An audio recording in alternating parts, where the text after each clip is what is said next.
Spider-Man slinging quips, Deadpool cracking jokes, or Howard the Duck satirizing everyday life, Marvel Comics is no stranger to humor. Sasheer Zamata, she's no stranger to humor either. I like talking about race because I like to make a room feel comfortable. Sasheer was a cast member on Saturday Night Live and tours the country as a stand-up comedian.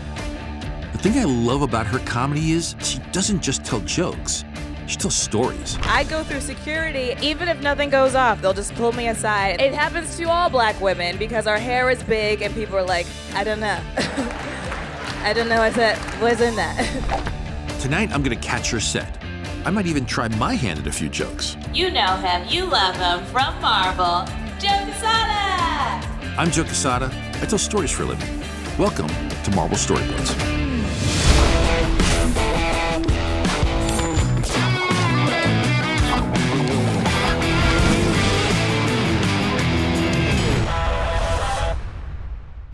Today, I'm meeting Sasheer in Brooklyn to talk about pulling stories from everyday life, telling those stories on stage for laughs, and why it's so important to see yourself in other people's work. Hello! Hey, Sasheer, how are you? Sasheer's hilarious 2017 comedy special was titled Pizza Mind, so I thought we'd start off with a proper New York slice. Want to get some pizza? Let's get some pizza, yeah. Wow. Oh, that looks great. Right here, buon appetito. Pizza Mind. Where does the name come from? It's a pun. So, like, I'm giving you a piece of my mind, or piece of mind. Changes everything. Wait, really? I thought it was so obvious. You know, totally thrown. When you're up there, you're telling these great stories. You know, it's not just like joke, zinger, one-liner. You're wrapping all this around your own experiences. Ideally, what you're doing is revealing a part of yourself, and I don't know how you can really do that without telling a story. Watching the special, you said that both your parents were nerds. They're both Trekkies. Ooh. Or Trekkers, Okay. as they were called originally. That's some of the original nerds, right? Yeah. My name's from Star Trek. Captain Kirk was flirting with this alien princess, and he gave her a rose, and she goes, oh, we have something like this on my planet, except it's made out of crystal, and it's called Sasheer. My parents were like, got it. When did you find out that story? Pretty early. Pretty early, right? Yeah. So they were proud of this. They were proud. I was embarrassed, but yeah.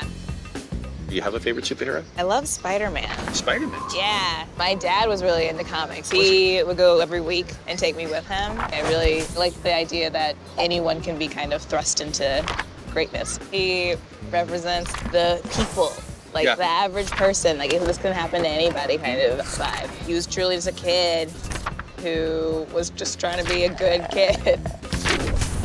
What power would you want to have? I would really love the power to, like, teleport. You know, snap my fingers and be somewhere else. Right. I would just be late either way. I would just wait till the last minute to teleport. I got one more minute, I can get through this. It wouldn't help me at all.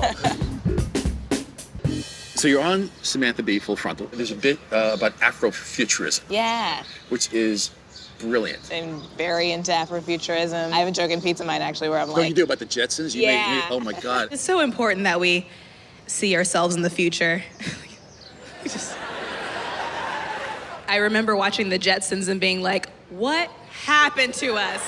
It's nice when we see ourselves in the future, or like in art that is futuristic. It's hard to see yourself in a job, in a location, in some sort of advancement of your life if you don't see any examples of that before you. Whoopi Goldberg was on Star Trek, and like that was huge to me because I was watching that being like, cool, we can be in space, or we can be funny, or we can be on TV. Like, it's just inspirational to be able to point at yourself and say, oh, I can relate. So what did you think of Black Panther? Loved it. Yeah. Really filled something inside of me. Also wonderful to see all that brown skin on screen. I love the idea that this awesome technology has been hidden from the rest of the world for so long in a place like Wakanda. The way that a lot of media like shows Africa or communities where there's a lot of black or brown people, it makes it seem like we don't have all the resources that you would want, but that's not always the case.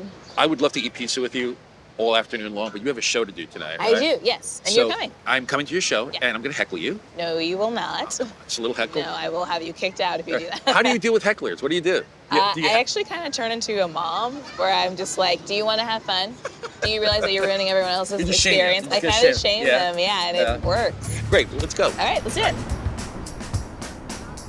Did you find that certain jokes work differently depending on the club or the region? There will be times where I'm in different cities and I'll notice they aren't down to talk about race or gender stuff or whatever, but Yeah, I try not to adjust my set too much in advance because that is me. If you came to my show, you came to see me, and this is what I do.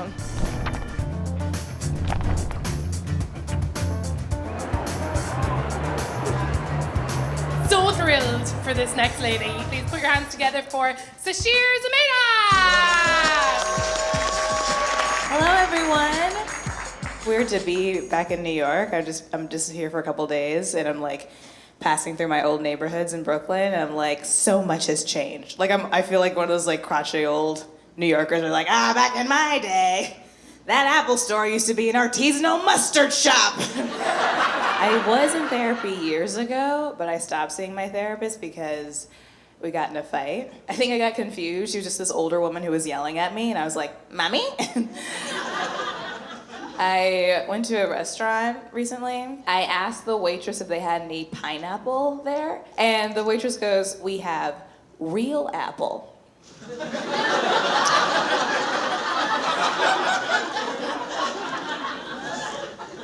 And my world imploded. Thank you very much. Bravo. I did it. That was awesome. Thank you very much. Thanks for having me. Thanks for coming and watching. I appreciate it. That set was amazing. I mean, you had the place cracking up, going nuts. As you're composing this set, do you have the joke and then try to formulate that story, or do you have a story and you're like, I could punch this up with a couple of jokes? The latter. Yeah. I usually have a story, and then I try to find what's funny about it. Like the therapy stuff is very real. I did get in a fight with my old therapist. It was very traumatic. That is crazy. I tried to find the parts that were the most extreme and find a way to make it funny. Do you think you could teach somebody to be funny, or do you think you have to be inherently funny?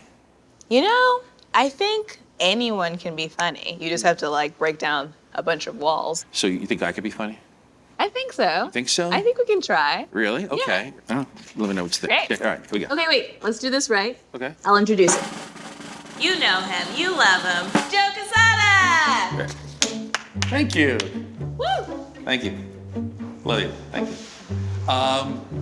So, what does Spider-Man do for a living? What? He's a web designer. You know what it is? The mic's too low. That's sure, the problem. of course. You know when Spider-Man gets into trouble, right? And he calls the Avengers. You know how he reaches them? World Wide Web. You know, you already have a great job. I do. Stick I really to do. that. Yeah, I have no business being up here. So that was much harder than I thought it would ever be. Do you use comedy as a way of becoming someone else? I don't know if I'm becoming someone else, but I might be revealing more of myself. I feel like I'm taking a mask off.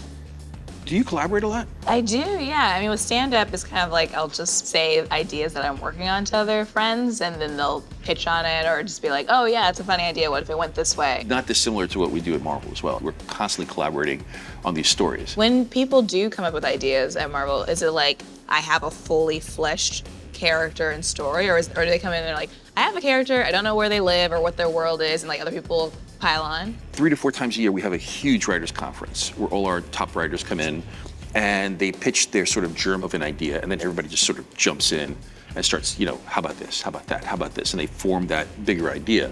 And then those stories, because it's one big shared universe, those stories feed somebody else's story, and then they connect, and it becomes the soap opera that it is. Oh, that's cool. Yeah.